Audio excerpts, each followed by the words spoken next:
আমি রিচার্লিসনের মতন কোনো মেয়ের দিকে তাকাবো না। আমি ফিলিপে কুতিনিওর মতন কখনোই তোমার জীবন থেকে হারাবো না। তুমি আমাকে ব্রাজিলের বাজপাখি এলিসন বেকারের মতো বিশ্বাস করতে পারো। শত অপমান পাওয়ার পরেও আমি ভিনিসিয়াস জুনিয়রের মতো তোমাকে পাওয়ার চ্যালেঞ্জ করব।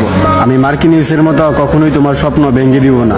আমি ব্রাজিলের সুপারস্টার কাকার মতো তোমার মনে জায়গা করে নিতে চাই। তুমি আমাকে তাড়িয়ে দিলে আমি গাব্রিয়েল জেসুসের মতো আবার ফিরে আসব। আমি রাফিনার মতো তোমার সব রাগ সহ্য করে নিব। তোমাকে নিয়ে কেউ বাজে কথা বললে আমি অ্যান্টনির মতো প্রতিশোধ নিব। আমি কাশ্মীরের মতো কখনোই তোমার দিকে চোখ রাঙিয়ে কথা বলবো না। আমি পাকুয়েতার মতো তোমার সব বিপদে তোমার পাশে থাকতে চাই। আমি যদি কোনো ভুল করি তাহলে আমি সিলভারের মতো তোমার কাছে ক্ষমা চেয়ে নিব। হয়তো আমি মার্টিনেলি সিলভার মতো কিউট না, হয়তো আমি রদ্রিগোর মতো শ্যামলা, কিন্তু তুমি আমার কাছে গিমারায়েসের মতো সুন্দর। তবুও আমি ফিরমিনিওর মতো একটা শেষ সুযোগের অপেক্ষায় থাকবো। সবশেষে বলি, তোমাকে না পেলে আমি নেইমারের মতো অজোড়া কান্না করব।